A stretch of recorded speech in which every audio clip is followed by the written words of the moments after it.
Hello, good morning. I'm Gary Robinson, and welcome to this very special edition. Well, they're all very special editions, really, of Tigers and Teddies for the 17th of October 2010. It's our second series. It's episode 2 of the second series. And here is my wonderful co-host. Couldn't do it without her, the wonderful Dr. Siobhan Zedike. Good morning, Suzanne. Good morning, Gary. Good morning, everyone. It's delightful to be here. And I am really excited about today's episode because we're talking about care homes, we're talking about the elderly, and we often don't talk about that topic. And so I think everybody deserves this information. I'm delighted that we're adding this topic to the series. So good morning, Gary. That is a great bow tie. Thank you indeed. Yes, it's one of my favorites, actually. I do like that. I have to say, in anticipation of today's discussion, so you can hear my Alsatian, by the way, the beauties of working from home. That must be the postie.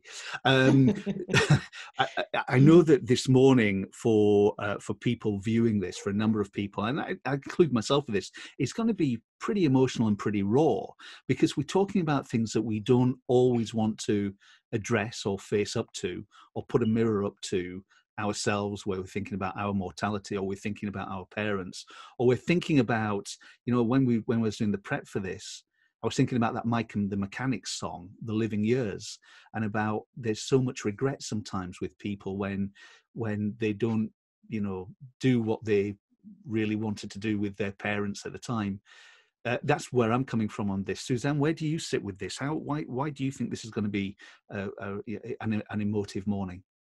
Gary, I so agree with you. I think this is an emotional topic, an emotional morning. It's one of the many reasons that I have been sure to, bring my teddy back, and I bring my teddy back at this very moment in this morning, because it lets us ask, how do we talk about topics that are sore? Part of this morning's soreness, I think, is reflected in the fact that we have fewer attendees than for any other topic we've had in the series. And although it's also school holidays at the moment, and it's beautifully sunny outside here in Scotland anyway, or at least in my part of Scotland, I think that part of the reason that we have fewer attendees is because these are, as I've said, sore things to think about. Here is the problem. If they are sore because we're talking about loss, or we're talking about possible regrets, or we are facing our own maturation, lots of people go into denial. So we just push that aside because they're uncomfortable. That doesn't help anyone. It doesn't help us, and it especially doesn't help the people we love. So it means that we leave families with loved ones in care homes isolated, pushed aside. We don't think about what the experiences might be. And I think we need to talk about that. And I think people deserve us to talk about that. So I'm delighted that we're bringing this morning in. So thank you to everyone here who wants to talk about this and think about this, because COVID has highlighted the importance of that. Thank you. So Siobhan and Fiona are sisters who've been very active on Twitter this summer. They've got a wonderful story that's and a very heartfelt story that they'll be sharing with us over the next hour. And they've also demonstrated a perfect example of connecting with families during difficult times. Ladies, good morning to you, Siobhan and Fiona. How are you both this morning? Yeah. Good morning, Gary. So for the sake of our viewers, who is who? I still want to say I'm Fiona, but that's not true. I'm Siobhan. And I'm Fiona, but Siobhan's the singer. As will be demonstrated shortly, no doubt. And where are you joining us from this morning? We are over in Kilsyth today. So me and Fiona are in a little bubble on our own for the reason of looking after parents. So we decided to join forces this morning and come to you together. So Well, it's so great to see you both, and thank you for sharing your story this morning. I'm looking forward to finding out more in just a moment. Dr. Maggie Ellis is a psychologist and academic at the University of St Andrews, specialising in dementia, and especially during connecting during the advanced stages of dementia. Maggie, good morning to you. Good morning, Gary. Good morning, everyone. It's good to see you. And just so we can get a geographical picture of where everybody is, where are you this morning? I'm in Moneyfeith in my dining room with E.T. I've had him since I was 10, and he is my love. That's great. Oh, and I meant to ask, ladies, Siobhan, Fiona, any wee teddies with you this morning, or are they in the other room? They're in another room, but I can't find them because the room's been decorated. So my cat then was going to come and join us because he is like a kind of walking teddy, but he then his meows are so loud that he would try and get in the conversation. So I have let him go out. Well, if your cat's meows are loud, that's what's going to kick my 4-year-old Alsatian off. There could be a thing there. We might have that going on this morning. Siobhan, Fiona, tell me about your story. We're going to see a video in a moment or two, which shows one of the activities that you've been doing in order to connect with your father, who's in a care home, and the fact that you've been prolific actually on Twitter. Writing 124 songs so far, I believe. Is that you, Siobhan, Fiona? Yeah. Yep. Yeah. And we'll see that in action. But how did all that come about? You know, we'll see it, as I said, in just a second. But you started to sing, connect with your father through an open window. How did that come about? What was the necessity? We know it was COVID-19, but how else did it come about? I guess because Dad is blind and can't see. So for a start, it's probably really important to kind of to put that out there. And in COVID-19, Dad's always been really musical. So Dad's always played the piano. He's always had a vested interest in music, likes listening to music, and he moved up here from Yorkshire, and I think he knows more Scottish songs than anybody else than I know or we know. So we, I think actually it was started at his birthday, and we were thinking, how do we connect? Because we were basically we couldn't see him. There was no way that we could see him, and we knew that like just simply standing at a window, he can't see us. Like he doesn't have the vision to be able to actually see us.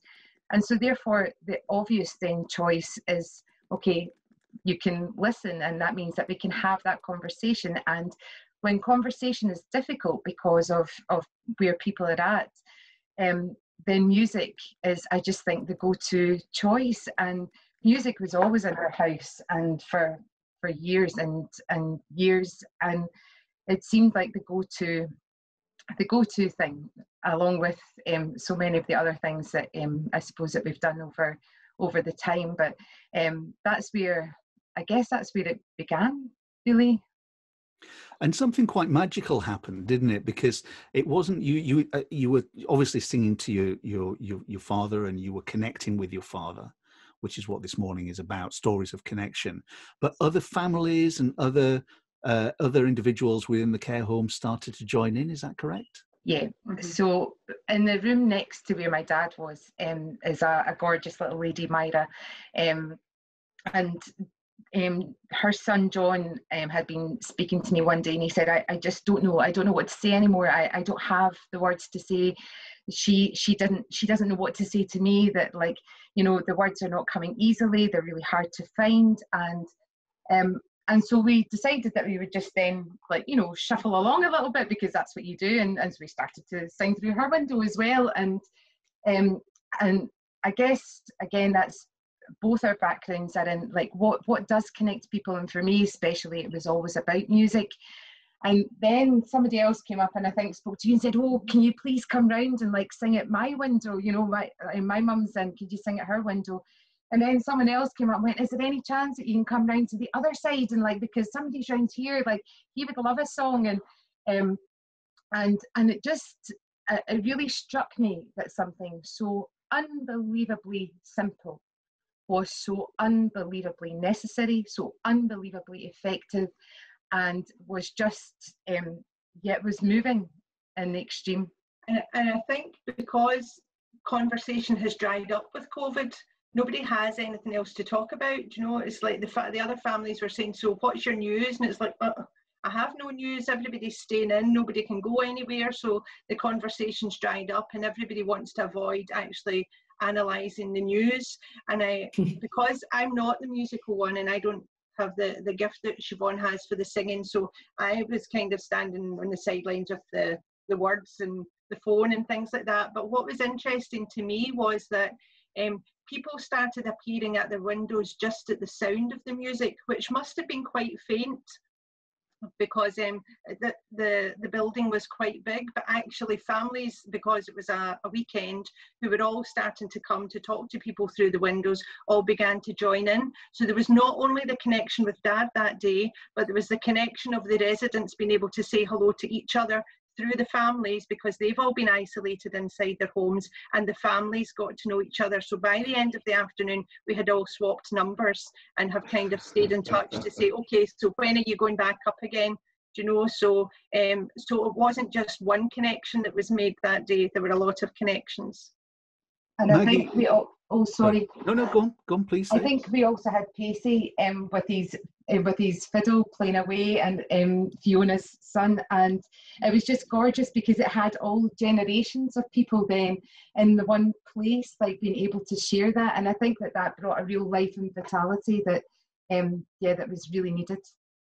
Maggie, if I could come to you now, how common is this story? Is this something that you hear from other care homes, or is this quite a unique story from the sisters? I think this story in itself is quite unique, but I have heard many, many stories and seen many examples of the power of music, specifically for people with dementia. Because you'll know yourselves that when a person with dementia gets to a stage where it's very, very difficult to word find and to keep track of a conversation, what remains are the long-term memories, and people remember whole songs, whole sets of lyrics from years and years ago, and they can just come out with them and people are just blown away. And it gives a chance for us to see that person. You know, if that person's singing and able to remember lyrics and a tune, if we can sing along with that person, we get to see who that person actually is, even when conversation is very difficult. I hate to say that in my case, the music that I will remember when I am an older person, and if I do get dementia eventually, the sorts of things I will remember will be things like Rick Astley and then Play Red. You know, it's not going to be Ella Fitzgerald and, you know, cool stuff like that. But it brings us all together. We can connect in a way that we don't have to use conversation.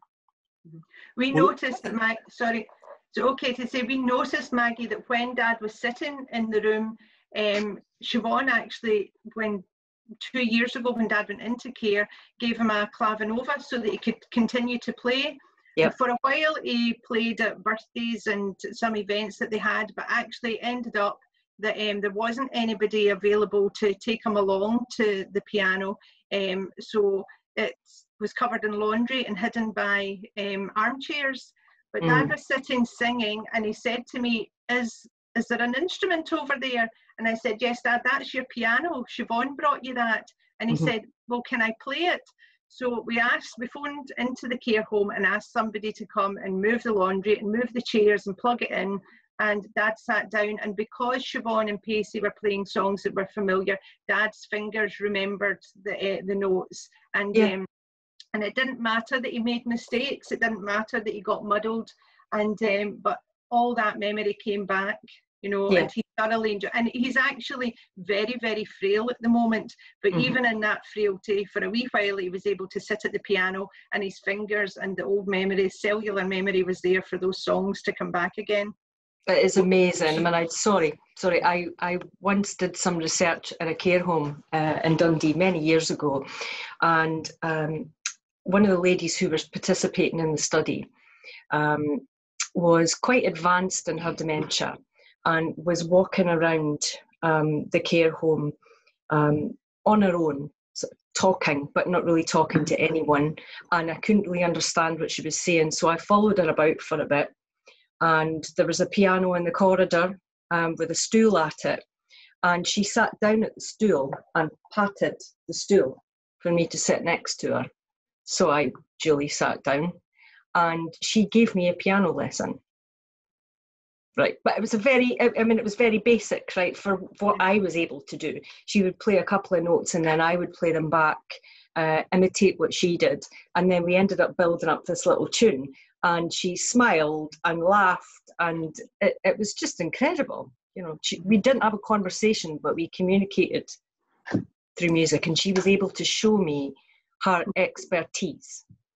Well, Suzanne, I think now's a good time for us to see the family in action, including Dad Malcolm, from one of the tweets that was sent earlier. It would be really nice to see everybody in action at this point. Here we go. This is this moment that Fiona and Siobhan have been telling us about, and we also see in this little video filmed from outside the window, we see Fiona's son Pacey, who is part of the party. Start again. Was a secret chord that David played that pleased the Lord, but you don't really care for music, do you? Well, it goes like this: the fourth, the fifth, the minor fall, the major lift, the puzzled king composing hallelujah. You ready? Hallelujah, hallelujah, hallelujah, hallelujah.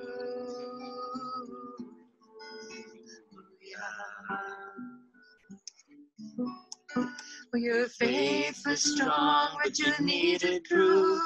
You saw her bathing on the roof, her beauty and the moonlight overthrew you.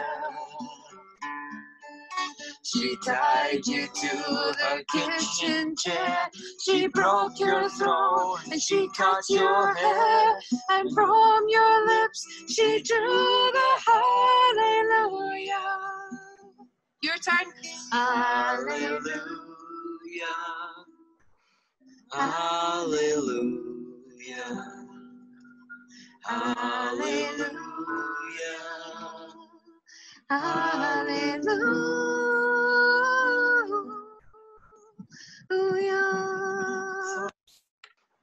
That's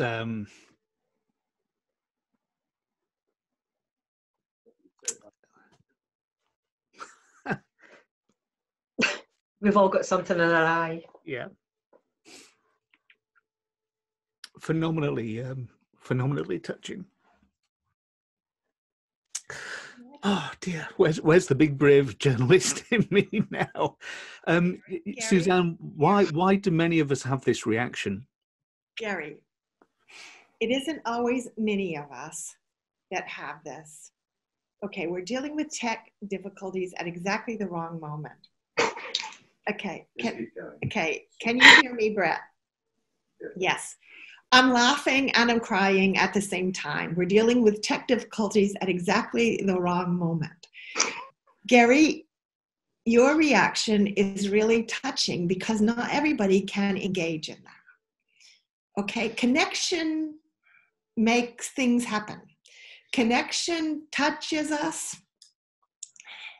and often people become overwhelmed at seeing connection with people, like in this video we just saw, with people with advanced dementia, with babies when we actually see connection going on, with families where there has been a rift and then people begin to be able to make up.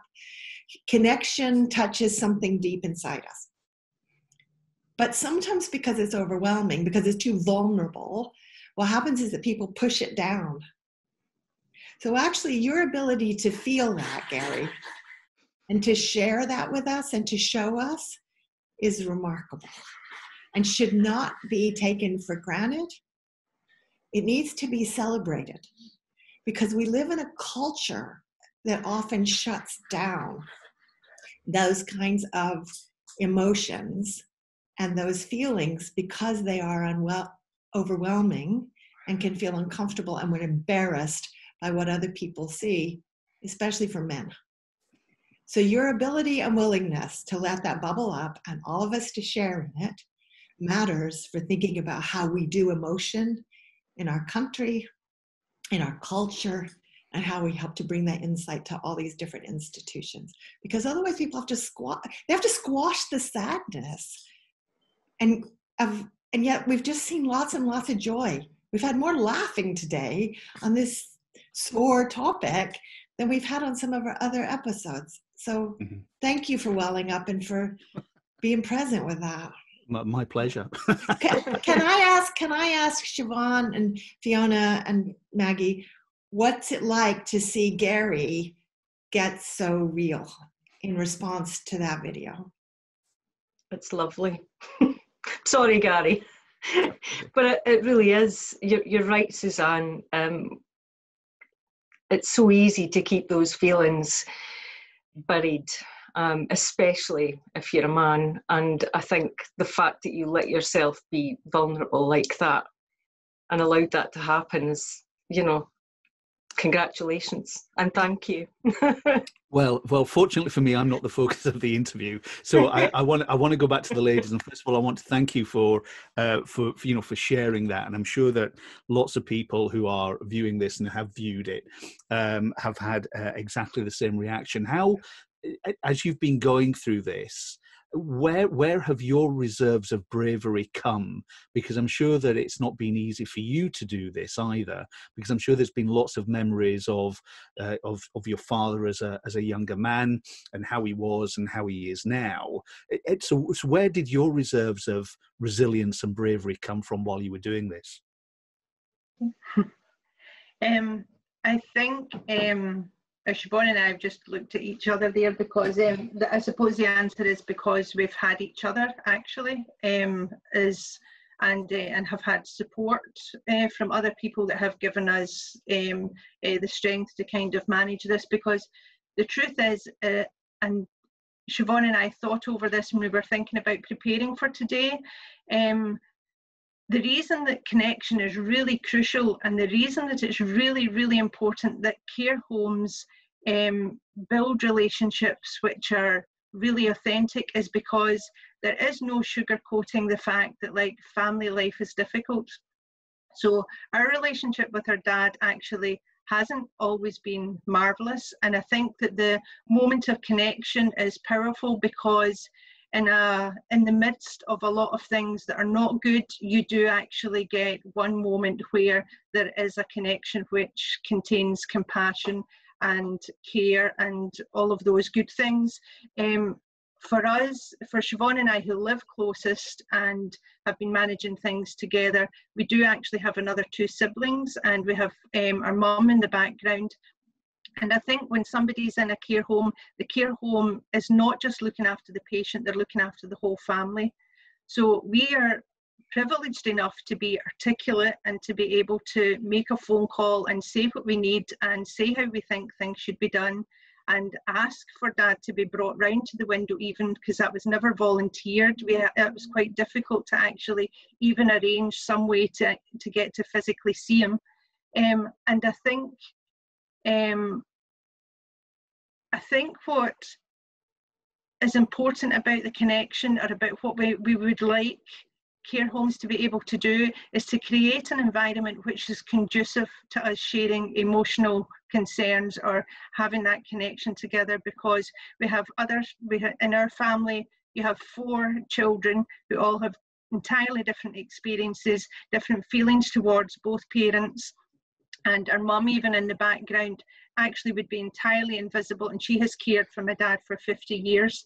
So how in this time of COVID, when nobody gets any visits, is somebody supposed to process the whole angst that goes with the fact that somebody they cared for and that they gave their life up for is all of a sudden no longer there and is no longer visible or present in any sense? So when Siobhan and I were actually thinking about the efforts that we've made this summer, the effort is because, like, ultimately this will all be worse for us if we don't try to make connections that contain compassion. And hopefully some of the things that we've done will eventually help our siblings or our mum or another family that are finding things equally difficult.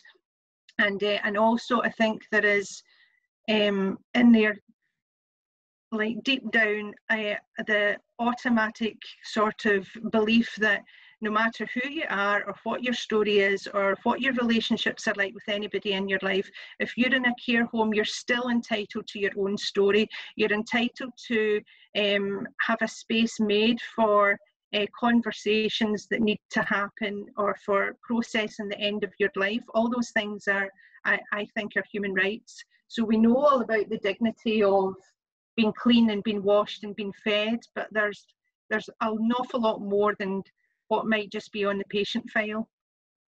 So I think a combination of all those things, Gary, have helped us see how important this is to try and do.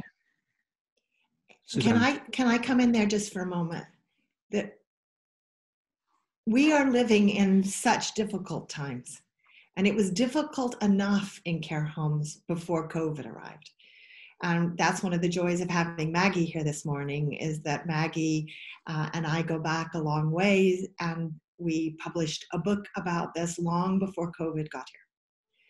But today's episode helps us to think about, when you've got all these major issues going on all at the same time, including, will COVID get into a care home and will people die? What can we do to keep people safe and alive? That absolutely is a scary and important question. The risk that we face is that we will focus on that question, and all our emotional resources will be used up, and we will forget about connection.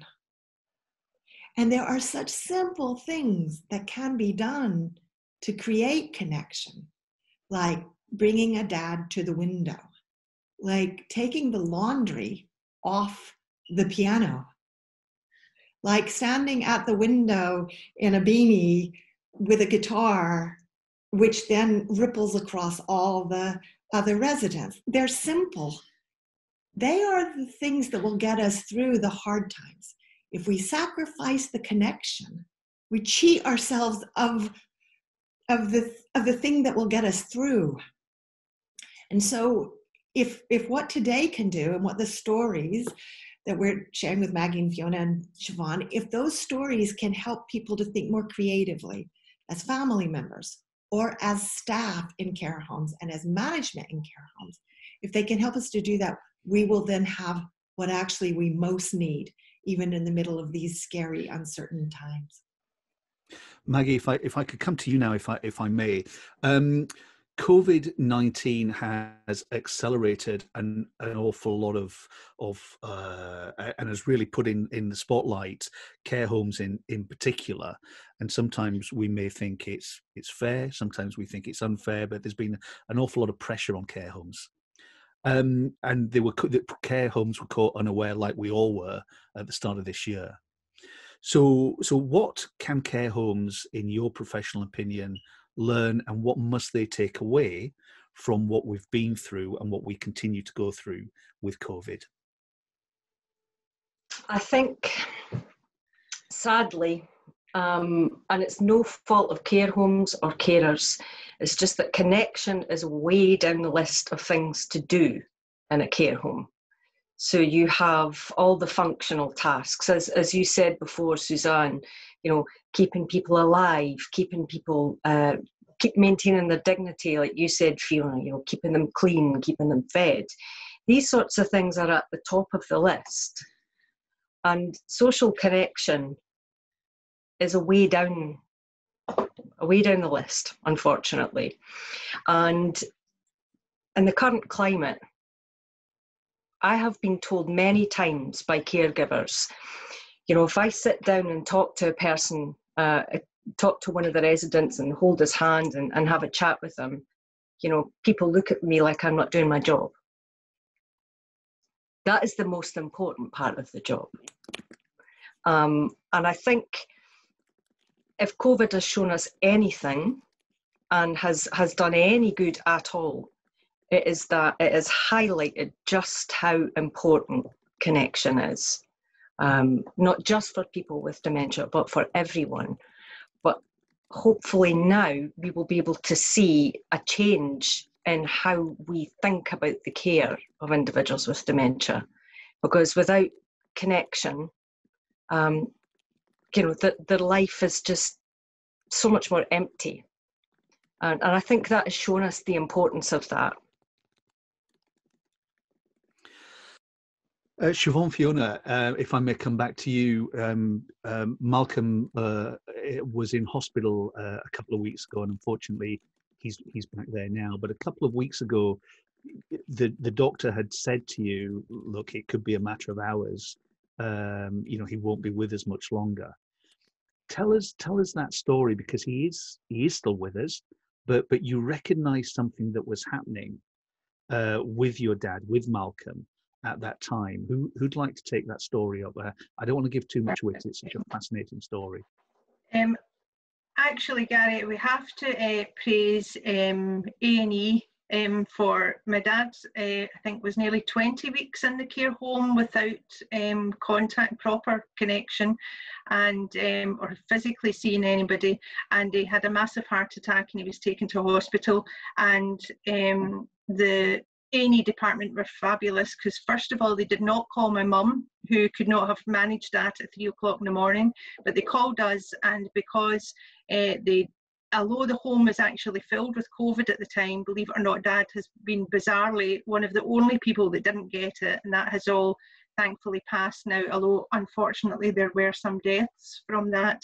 They took him into A&E, and they phoned and they said, we don't think that he's going to last next 24 hours, so you can actually come in and sit with him. So we were kind of happy that at least one of us would be able to be with him.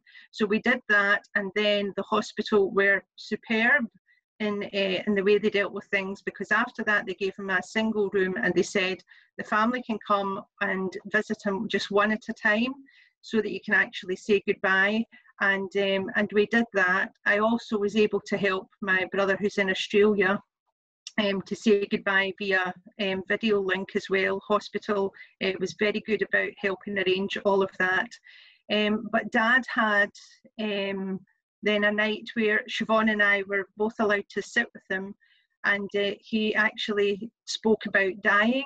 So he said the doctors had told us it will be extremely rare if he pulls round from this heart attack. We don't expect that. So, but Dad asked us, do you think, are they all expecting me to die? Do they think that I'm not going to get out of hospital alive?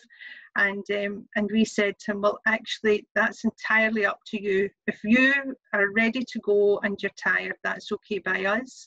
And if you're not, and there's something else that you need to do, you feel you're not finished here yet, then we're okay with that too. So he actually just said, I'll think about it, which was quite funny. But then actually he asked us to say his prayers with him, which again would have been a memory from a good while ago. He asked for a priest, and he asked for the sacrament of the sick, and actually we didn't know that he would have wanted that specifically at that time, but he did ask for those things. But it was only then in other conversation that we also realised Dad was sent away to boarding school when he was 7, and he was sent away because he was blind, and because it was the only way in Yorkshire and from a small village to get an education. And he has never recovered from that. That has been his biggest and worst thing his whole life, and it's shaped his life. And when he was in hospital, Siobhan and I realised that actually he didn't want to be sent away again. So he has hung on. He is still with us at the moment, because he had no intentions of going somewhere else where he didn't know what it was like, he didn't know who would be there, and he was leaving the family that he had just now. So he woke up the next morning, and Siobhan and the rest of our siblings knew that he would be absolutely fine for another wee while, because he actually decided to stay. So we don't understand the mystery of all of that, but that's what's happened. So he's still with us. And interestingly, the thing about the dad doesn't have a dementia diagnosis as such for the moment, but he actually does have a lot of cognitive disability, and some of that perhaps comes from his type 1 diabetes, which has been very hard to control. But in that, he it's funny because all the things that he talks about or makes up when he doesn't have connection are all to do with being sent away when he was little. And interestingly, in the hospital the other night, I sat with him for 5 hours, and his last words to me when he was going to the ward was we sang every song from every musical, and by the way, he belted out Oliver like really loudly. I don't know where he got the strength of that, but he did. But his last words to me were, please come with me to the ward, don't leave me alone. And I think my heart broke into a million pieces at that point, because I couldn't go with him. And again, because it reinforced the same thing, that he thought he was being sent away again. Suzanne, can I come to you on that? Because that is so interesting based on some of our previous episodes, particularly around boarding school and the trauma for some people around boarding school. Can you summarize that for us, the story that you've just heard? Why has that happened, do you think? Why have Malcolm's memories of boarding school come back 70, 80 years later? Sorry, forgive me, I don't know how old Malcolm is, but I'm sure that there's a long period of time between being at boarding school, leaving boarding school, and where he is today. So what's going on there? Gary, it's a great question, and I would describe it as unresolved grief. So here's what happened. Malcolm's loving parents wanted him to have the skills that school brings you, to read, to negotiate the world, to do maths. And so because they didn't think they could meet that, and that wasn't in their village, they did what was normal. They sent him away to an institution that could educate him. But because connection and relationships weren't at the center of that thinking, because the culture didn't help it to be, because the professional systems didn't know that was important, the decision broke his heart. Now, those are my words. Those are not the words that Fiona and Siobhan have used, but my guess is that they would think that that's not too far off. Here is why this is hard. If his parents were here, they never meant to break his heart. They never meant to hurt him. They never meant to do anything but good. This is part of what this is part of what prevents us from facing up to this, that in our good intentions, we could have done anything to hurt our children. And therefore, because we can't see the things that scare us, we actually continue to ripple those problems out across systems. And what we are hearing from Fiona and Siobhan's really brave story, I can almost hear the tears going on out there.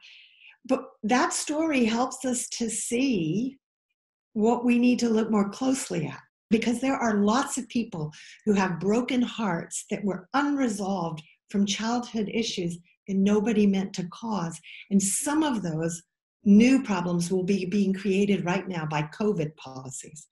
If we understand how deeply childhood experiences, especially of fear, loss, and grief, that are not resolved, that we don't get to heal later on, if we understand how deeply those are embedded in us, then we begin to really make sense of attachment, of ACEs, of trauma, and we think about putting in place new policies and family support in a much deeper way than I think we often do at the moment. Because Maggie just said, connection is often at the bottom of the list of things to do.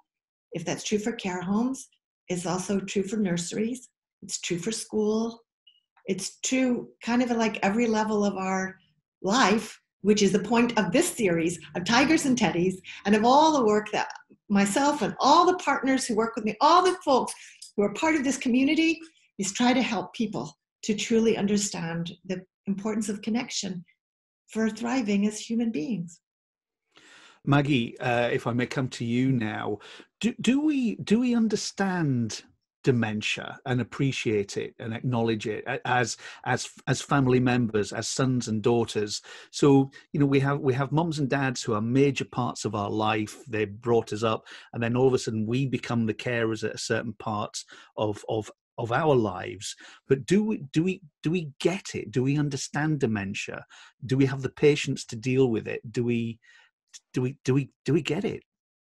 I don't think family members or care staff are given the right kind of information at the right level to be able to understand what's going on with the person they love or the person for whom they care.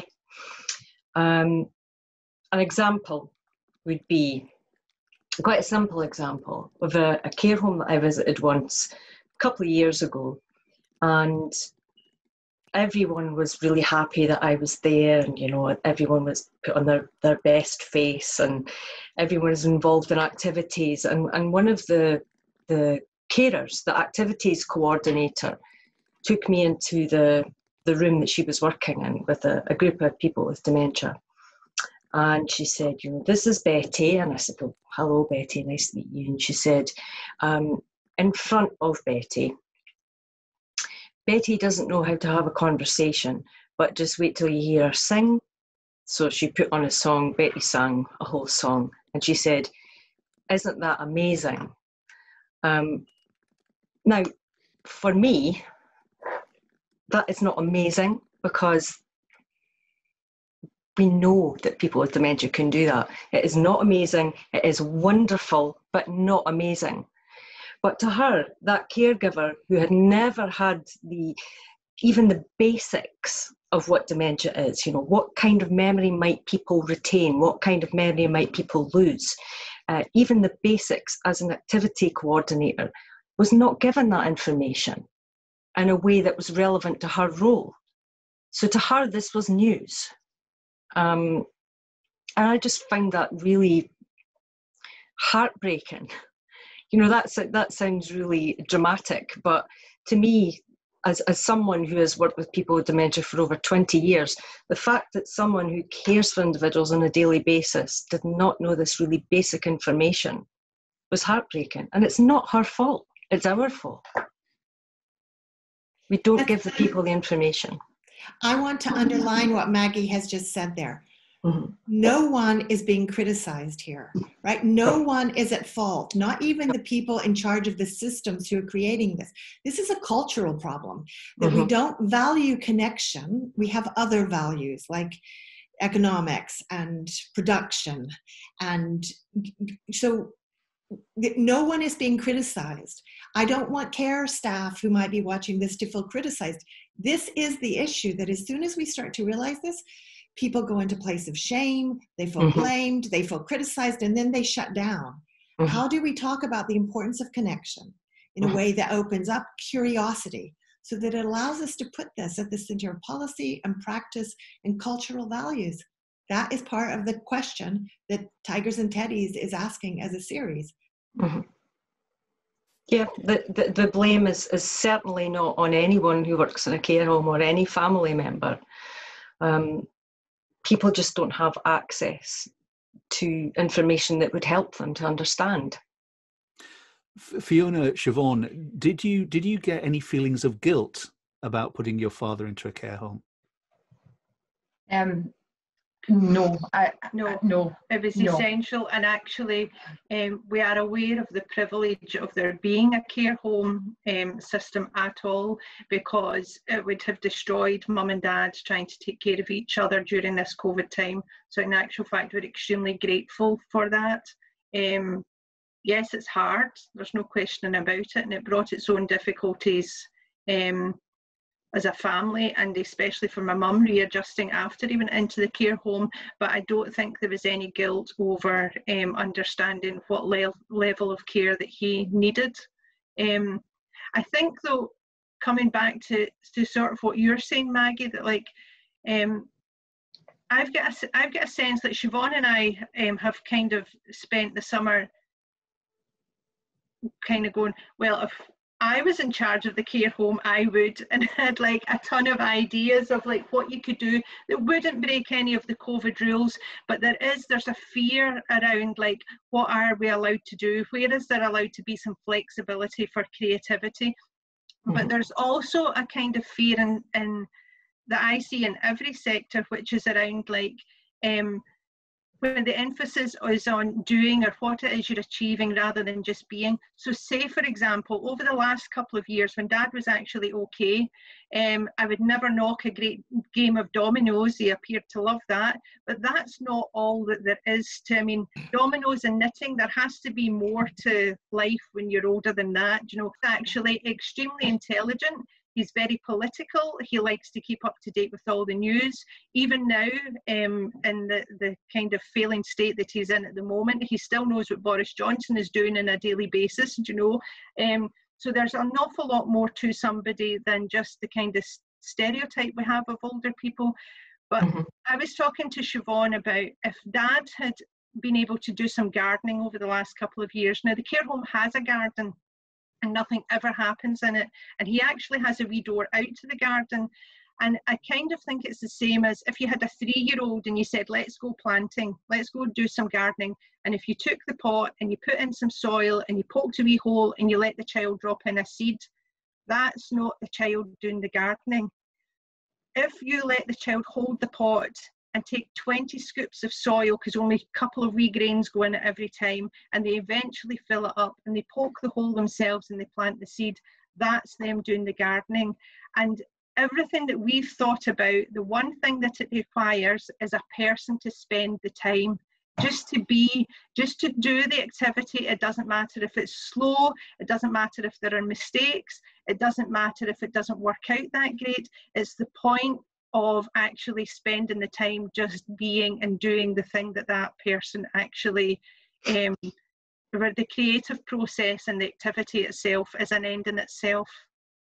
I think Exactly. you summed it up beautifully, Fiona, in one of your tweets, and I'll read it.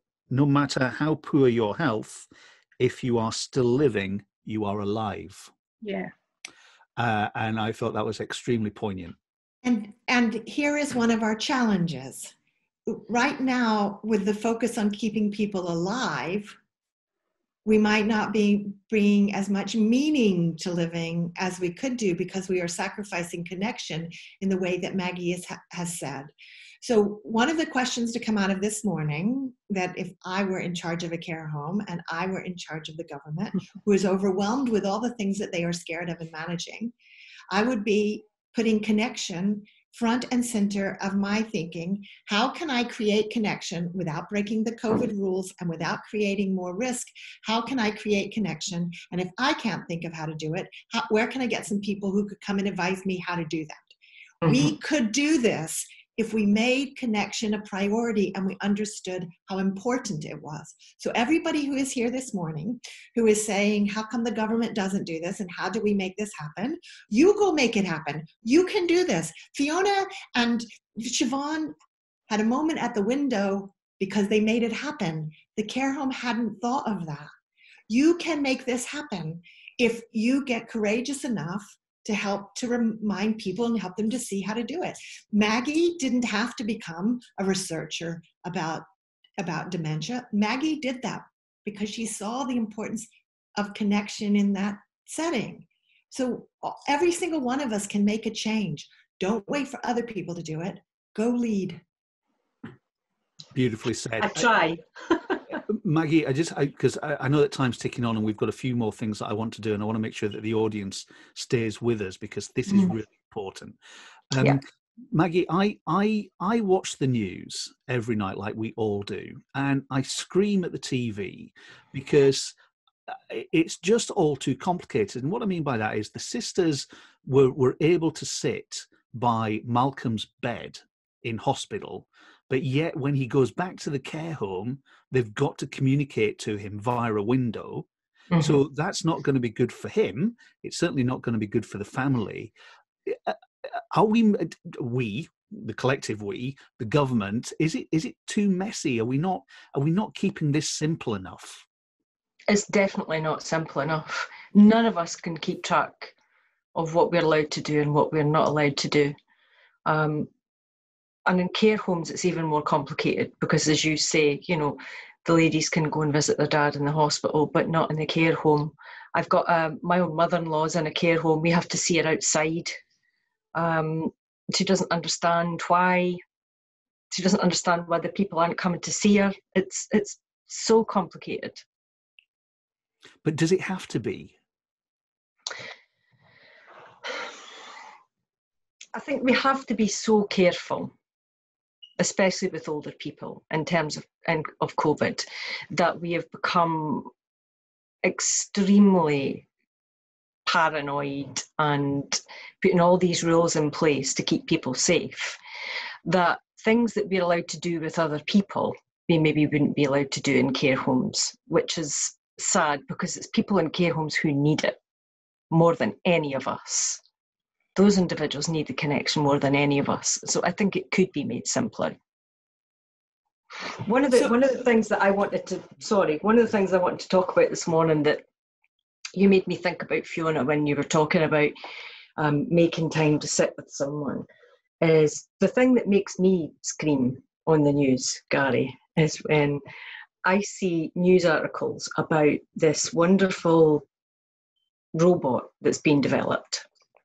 Okay, so researchers who develop these social robots and they're put into care homes to interact with people.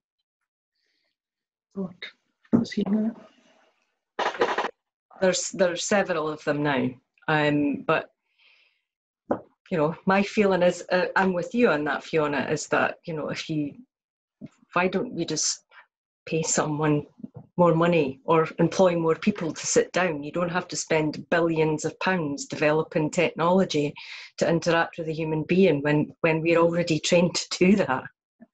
Did you see how shocked the sisters were there, by the way? Yeah, sorry, I'm not making light of it, but I don't know whether we saw a shot of that, but your faces when you heard about that was amazing. Yeah. I'm conscious of time, and there's a video that I really want to share with everybody, and it's from Siobhan and Fiona.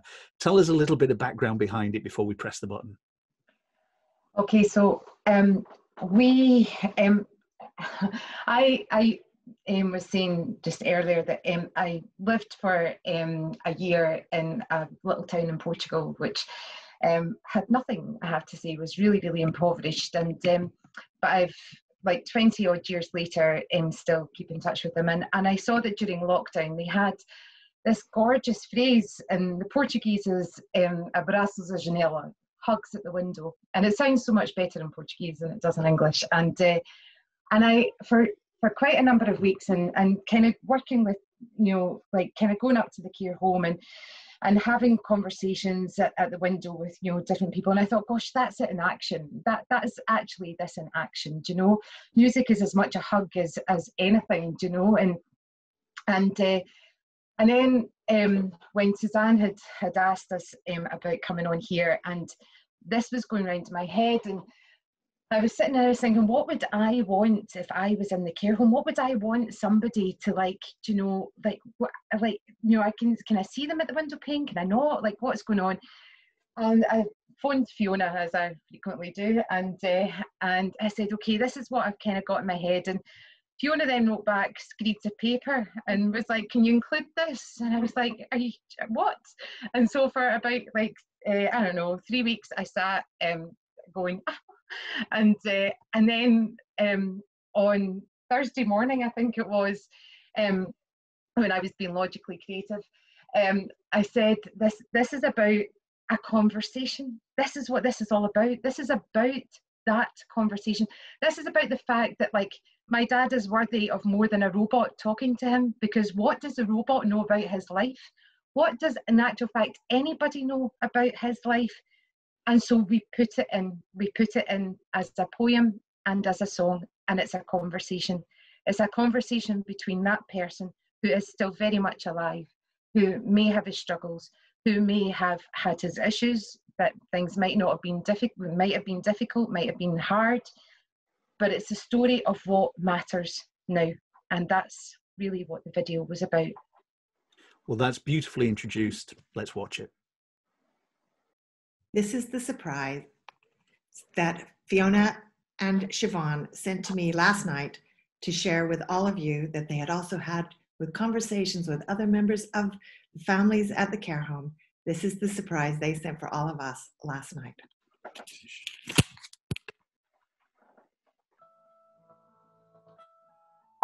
Maybe I want to be dressed up in a colour that suits me, to wear my best shirt. Maybe I want a haircut and a shave to look my best. Maybe I want someone to know my story, to hear about my childhood. Do you know that I grew up in a village where we lived off the land? Do you know I was a child during the war? Do you know that I was always blind? Do you know that I was sent to boarding school when I was 7? Do you know that I listened to a children's book over and over? Harry Potter, another boy at boarding school without a family. Do you know my pain? Do you know what that pain cost me?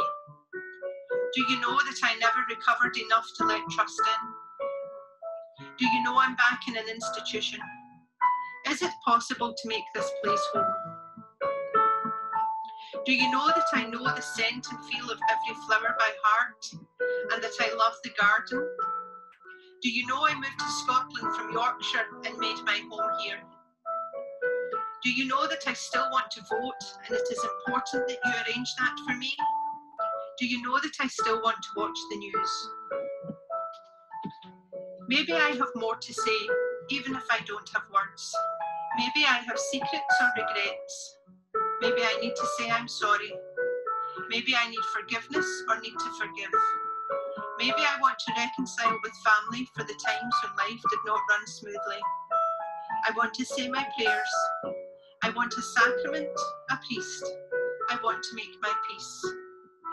I want to say thank you to those who have nursed and cared for me for years. Maybe I want someone to sit with me and take the time to be. I want someone to have the patience to give me time to speak when I am slow or my speech is poor. I want someone to sit with me to help me use the phone or the iPad so that I can see and hear. Maybe I still want to do something creative. Do you know that I am a musician? Do you know that I still want to play the piano? I want someone to help me and not care if I make mistakes. I want someone to have the time to be with me. If we listen to my favourite music, stay with me, share it with me.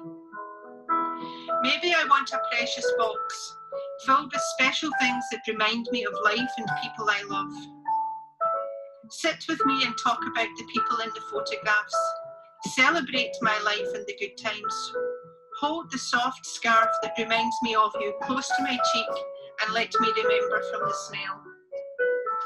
I want someone to scribe a letter and post it and wait for a reply. I want someone to read it to me, to get settled with a cup of tea and share the excitement. I want my fingers to be busy with the little heart you sent, in a bag, in a box, so I can take it in and out and in and out 1,000 times and remember you. I want eye contact. I want to see your face. I want to hug you and be held. I want to feel your heartbeat and hold your hand.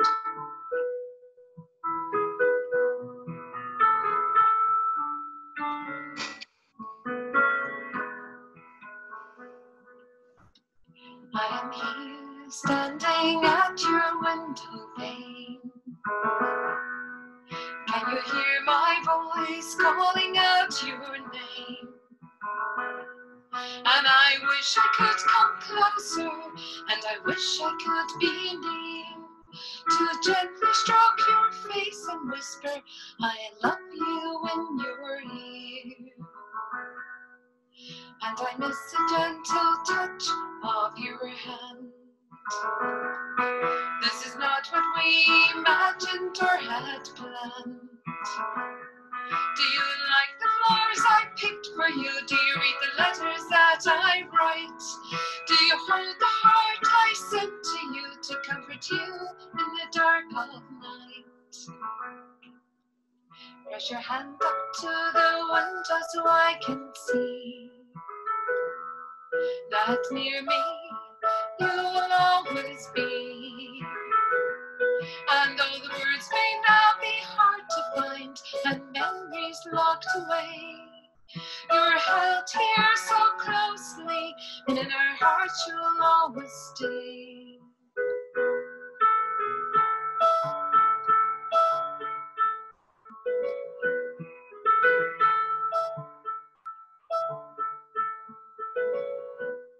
Maybe today.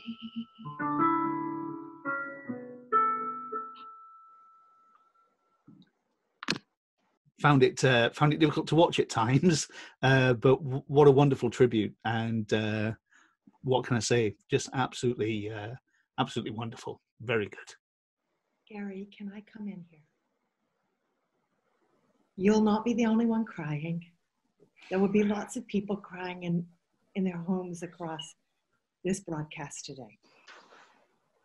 Here's the key insight that attachment gives us. I'm going to say something scary and sore for all of us, even as we come to the end of today's broadcast. But it ends with joy. Attachment is based in the fear of loss. Attachment is based in the fear of separation and ultimately of dying. If we could turn and look at that, it would be less scary. So here's the hard thing. If we are lucky, we will lose our parents. We will have to bury them and say goodbye. Because if we don't get to do that, that means they will have to bury us, and that will be harder for them. If we have things unresolved, when our parents go, then that loss is harder to bear. If when they go, we know there is connection and we carry that with us through the rest of our lives, the loss of them doesn't feel so much like loss, it's just missing them. So if we can learn to do the sorts of things that we're talking about this morning, if we can find the ways to forgive and feel forgiven, as was in that video, that was Siobhan singing, Fiona doing the poetry. Siobhan wrote that song. If we could find ways to do what they are talking about in that song and that video, then the loss of them is not so hard to bear because there isn't anything left unresolved. An awful lot of people don't know how to do that resolution, so we move into denial and we repress it. All the things we're talking about in this series are about how can we help us to find the courage and the curiosity that let us do that so that we can stop carrying pain. I'm grateful to everybody here who wants to talk about that so we can ripple that message out. Gary, your tears help us to really get that. Can I say one more thing just before we end? This story is a story of so many families. Lots of you who've been here every day have heard about Lily and her mom Heather, who I know are here this morning. Lily sent Gary the very special bow tie that he wore last week. I think it's okay to say, Lily lost her grandma in a care home during COVID times, and she didn't really get to say goodbye to her like she would have liked to. Heather, Lily, thank you for letting me share your story and remind people again. Because what will help to carry Lily through, Lily who's 8, she's here every week. What will help to carry Lily through is the fact that the teddy bear that she drew us a picture of is the teddy bear of her grandma. Lily has that teddy bear to help her to feel connected to her grandma, even in the distance. It's understanding that people live in our hearts that helps us to get past the pain of separation. We need to find ways to help more people to do that. Somehow this episode today has knit together an awful lot of themes that we have covered in this series. Okay, Gary, I'm done. Back to you. Well, it just remains for me to say, Maggie, Dr. Maggie Ellis, thank you so much for your insight and for your views. It's been great to have you on board, and I look forward to seeing you again. Thank you. And Fiona and Siobhan, what can I say? You are two inspirational people, and there's not a lot I can say apart from I just wish you all the best, and my thoughts are with you and your family, as we all are. And thank you for being so brave and so generous with your time this morning. Thank you so much. And I think it's also beneficial to say to people who are watching, particularly carers and people working in care homes, thank you for your continued support and your professionalism and your love. And we acknowledge here on this forum that it's not easy, but we couldn't do it without you. So thank you very much indeed. We're back in a couple of weeks. We're back on the 7th of November, where we'll be talking about secondary schools, and hopefully I won't be as emotional talking about secondary schools, but hey, who knows? So from all of us here, have a wonderful couple of weeks until we meet again. And thank you for your time today. From me, Gary Robinson, from Suzanne, from Maggie, and from Fiona and Siobhan, take care. Bye-bye. Bye, everybody. Bye-bye. Thank you. Bye-bye.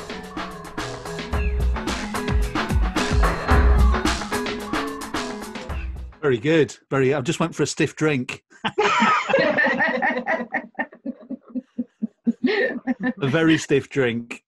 Oh, that was fantastic. Absolutely fantastic. So one of the most powerful broadcasts I've done for a long time. I'm just blown away. Well done. Yeah. Gary, what made it powerful so that Fiona and Siobhan will know, because they're just doing what feels obvious to them. What made it powerful for you that will help them to see themselves through new eyes? The sharing of what you're doing, and also just the emotion, what it allowed me to do, and unfortunately it was public, which I know was good for what we were talking about, but not good for my macho image. But I don't regret it, don't get me wrong. But it allowed me to look at myself and my relationships that I'm having, where ordinarily I avoid that. I go, no, I don't want to think about mom and dad in a care home. I don't want to think about them. It's not going to happen to me. And it was just, so there was a lot of emotions that I suppress, a lot of stuff that I don't want to think about that brought it to the fore. So there was a lot of that. And I think that will happen to a lot of people on that, and when they see the video next week. So I want to thank you for that, because I couldn't do it. You know, what you've done is just brilliant, because like I said, you held a mirror up to me today, and a lot of that came out. So it was the emotion about seeing, you know, the love, and seeing your father at the piano, and, you know, seeing him, and then knowing the backstory, and then thinking about, you know, people at home, and you just go, I give in. Just give in. So it was incredibly powerful, and I don't think that should be ever underestimated. Fiona, Siobhan, what does it feel like to hear that from Gary about what felt ordinary to you? I think I feel that it is hard, and I think that Siobhan and I kind of have the idea that if we can look at the hard stuff and The only measure I've got is if I'm looking at my own hard stuff and trying in some way to work through that, is there more compassion at the end of that? Does more compassion come into my life at the end of that? This COVID time has dumped all of that on our doorsteps. It's like, deal with it. You've no choice because it's sitting there, and so we've just had to. So I suppose it's a choice of like, how do you get through that? Like, what way do you choose to try and manage that? So this is the way that we've kind of chosen to try and manage that. And you are faced, I think, with your own fears, with your own nightmares, the things that keep you up at night, and like have, you know, are really pervasive. And I think, like, when you ask what does it do, like listening to somebody like of yourself, Gary, then I think that's the reason, like, somebody's still here. That's the reason that we fight to keep people as comfortable in their life, because in actual fact that, like, the message is greater than just one person. The message affects so many people in so many ways, and is healing them for as much for us as it is for the other person. These are really powerful conversations. Mm-hmm. I think this will be the most powerful, the most emotional broadcast we have had as part of Tigers and Teddies. And the irony of it is that these people came because it's sore to think about care homes and the end of life. But if we don't do that, we cheat ourselves of the resolution, of the ease. We actually cheat ourselves of connection because we are afraid of disconnection. It's so ironic. So I'm just so grateful to all of you for helping all of us to think about this deep, deep thing. I was thinking about everything that I just spoke to you. You guys made me think about just what Gary said, you know, my whole relationships that I have in my life. So yeah, I've had a wee greet this morning as well. Yeah, guys, we have helped people to just name it. And so I'm grateful for and when we don't name things, we're more scared of them.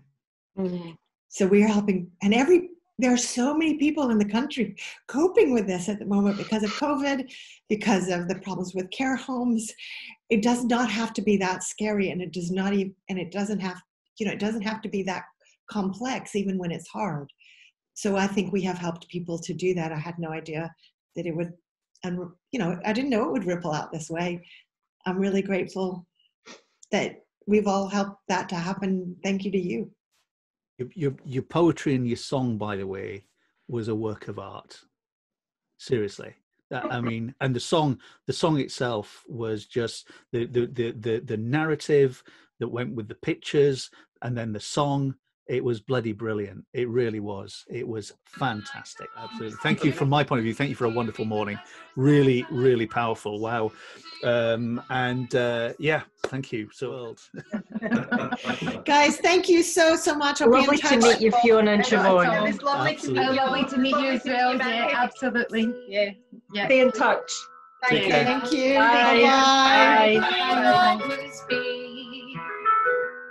And though the words may now be hard to find and memories locked away, you're held here so closely, and in our hearts you'll always stay.